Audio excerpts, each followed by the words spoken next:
Namaku Kebatikan, salam pramuka. Halo kakak-kakak penggalang, kami dari SMP Negeri 5 Kota Mojokerto. Perkenalkan, nama saya Nabila Nisa Fitri dan rekan saya bernama. Perkenalkan, nama saya Gede Subaga. Sekarang ini kami sedang berada di SMP Negeri 5 Kota Mojokerto. Baik, saat ini sedang diberlakukannya pembelajaran sistem tatap muka yang berbasis ganjil dan genap. Saat ini sedang diberlangsungkannya sistem pembelajaran tatap muka berbasis ganjil genap sebagai upaya memutus rantai virus COVID-19. Sistem ini diberlakukan sejak tanggal 31 Agustus tahun 2020. Selama beberapa menit ke depan, kami akan menemani Anda untuk mencari informasi yang aktual dan terpercaya. Baik kakak-kakak, saat ini rekan saya sedang berada di ruang kepala sekolah untuk mencari informasi aktual dan terpercaya. Ingin tahu perkembangan dan pelaksanaannya? Let's go! Ya, telah ditetapkannya sistem pembelajaran tatap muka berbasis ganjil genap. Sebelumnya, apakah SMPN 5 Kota Mojokerto sudah ditetapkan oleh Dinas Pendidikan untuk layak tatap muka?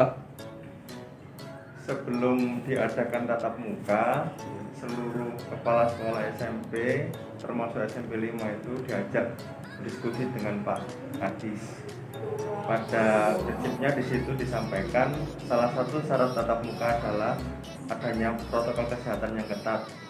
Yang kedua adanya izin orang tua, dan adanya yang ketiga dari gugus COVID tingkat kota Mojokerto.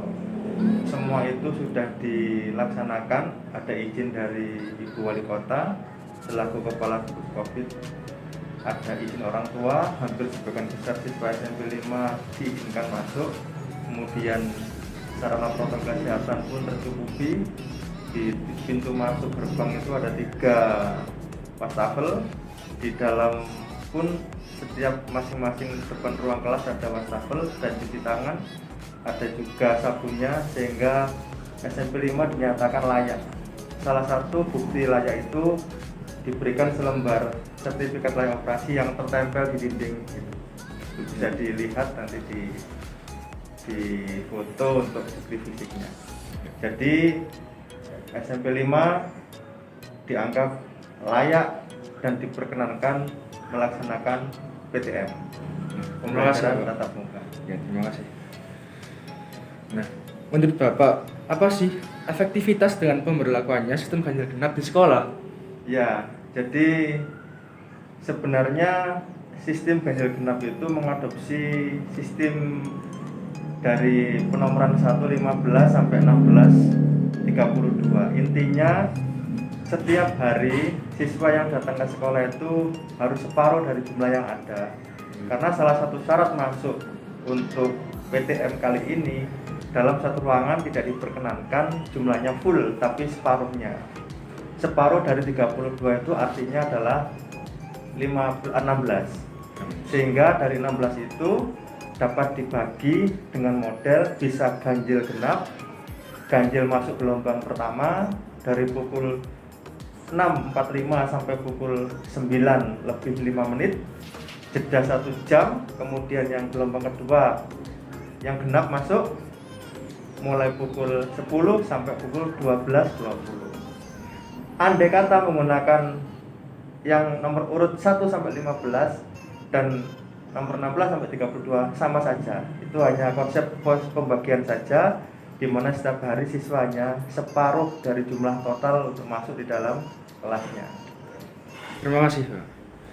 Nah, dengan diberlakukannya sistem ini, apa yang menjadi kendalanya, Pak, bagi sekolah, guru, dan murid? Ya, sebenarnya sistem ini sangat bagus. Efektivitas pembelajaran menjadi lebih efektif. Kenapa? Karena dalam satu ruang hanya ada 15 siswa. Guru lebih fokus, konsentrasi anak juga tidak terbagi seperti biasanya, banyak anak kan ramai begitu.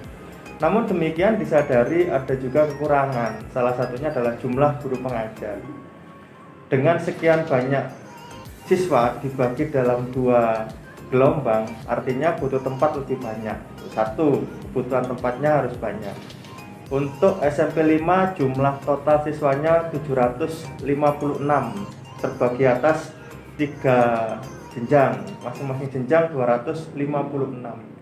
Artinya kalau dibagi dalam satu gelombang normal saja harusnya butuh 24 lokal, sekarang harus 2 kalinya, berarti butuh 48 lokal. Nah, itu salah satu kendala. Maka dibagilah ruang-ruang tertentu untuk mencukupi kebutuhan. Yang kedua adalah terkait dengan tenaga pengajar atau guru. Karena sekian banyak jam yang harus diampu atau dilaksanakan, otomatis pembuat jadwal ini harus betul-betul mengakomodir kebutuhan siswa yang sekian banyak ruangannya. Yang paling akhir tentu koordinasi harus lebih intensif, lebih kuat, karena kalau semula normal dalam pelaksanaannya kan 24 kelas, ini 48 kelas terbagi dalam durasi 2 gelombang. Energi Bapak Ibu guru, tenaga pengajar, staf TU, dan kepala sekolah sendiri harus extraordinary dalam menghadapi ini. Tapi alhamdulillah semuanya berjalan dengan lancar sampai hari ini. Terima kasih. Diberlakukannya tatap muka ganjil genap, apa kendalanya Ibu sebagai pendidik? Sebagai pendidik, kendalanya itu satu, perpindahan jam antara satu kelas dengan yang lainnya itu kita agak berat, karena begini, kalau ganjil genap itu kan berarti dalam satu kelas kita masuk 2 kali di kelas yang sama. Tapi yang pertama mengisi ganjil, yang kedua mengisi genap, ini menjadikan kami agak kelelahan gitu. Itu kendalanya. Kalau kendala secara ini enggak ada sih, karena anak-anak juga sudah terbiasa gitu. Kemudian perpindahan antara kelas 1 dengan kelas yang lain ya kami harus gopoh kabeh gitu istilahnya gitu. Terima kasih. Nggih. Nah, menurut Ibu, apakah pembelajaran saat ini efisien bagi siswa dan guru? Efisien sekali saya rasa, karena di PTM kali ini itu guru-guru itu diminta untuk menyampaikan materi pembelajaran yang tidak mungkin atau terlalu berat ketika itu disampaikan melalui daring, sehingga itu dilaksanakan ketika PTM, dan ini sangat efektif dan diterima oleh peserta didik juga lebih bagus, dan guru juga bisa menyampaikan dengan mudah itu. Terima kasih. Nggih. Terima kasih untuk rekan saya Gede Subaga. Itulah informasi yang dapat kami sampaikan. Kurang lebihnya mohon maaf dan semoga bermanfaat. Wassalamualaikum warahmatullahi wabarakatuh. Salam Pramuka.